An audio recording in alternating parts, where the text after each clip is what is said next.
আমাদের কি হয়েছে আমরা মৃত্যুকে ভয় পাই না? আমাদের কি হয়েছে আমরা মনে করি না যে আমরা মারা যাব? পৃথিবীর সর্বশ্রেষ্ঠ মানুষ, সর্বশ্রেষ্ঠ রাসূল দুনিয়া থেকে বিদায় নিলেন, তার সাহাবীদেরকে ছেড়ে তিনি দুনিয়া থেকে চলে গেলেন, ওপারের জগতে পাড়ি জমালেন।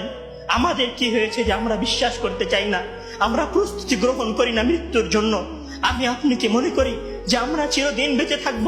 আমি আপনি কি মনে করি যে আমার গ্যারান্টি রয়েছে আমি সালাত আদায় করে আমার রুমে ফিরে যাব? বিশ্বাস করুন হে আমার ছাত্র ভাইয়েরা, অবশ্যই আমাকে আপনাকে একদিন মৃত্যুবরণ করতে হবে, আমাকে আপনাকে একদিন এই দুনিয়া ছেড়ে চলে যেতে হবে।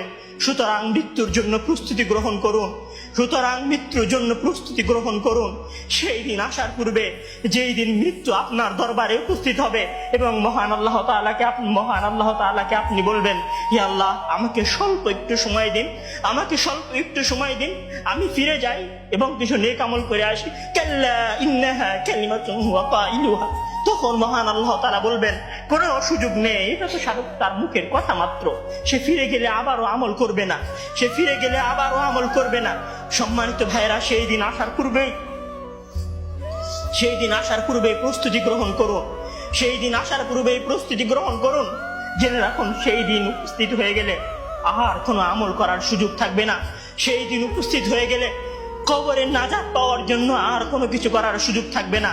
সেই দিন এসে গেলে 2 রাকাত সালাত আদায় করে আল্লাহর কাছে ক্ষমা প্রার্থনা করার কোনো সুযোগ থাকবে না। সেই দিন এসে গেলে রাতে জেগে 8 রাকাত তাহাজ্জুদ সালাত আদায় করার কোনো সুযোগ থাকবে না। এখনো সময় আছে। মহান আল্লাহ তাআলার দরবারে নিজেকে সঁপে দিয়ে তার কাছে ক্ষমা প্রার্থনা করুন। মহান আল্লাহ তাআলার দরবারে নিজেকে সঁপে দিয়ে তার কাছে ক্ষমা প্রার্থনা করুন। মানুষের সাথে কোনো ভুল থাকলে সে ভুলের ক্ষমা চেয়ে নিন।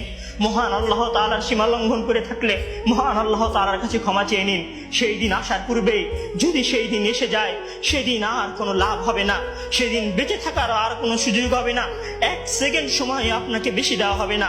সম্মানিত ছাত্র ভাইয়েরা, মৃত্যুর জন্য প্রস্তুত হন।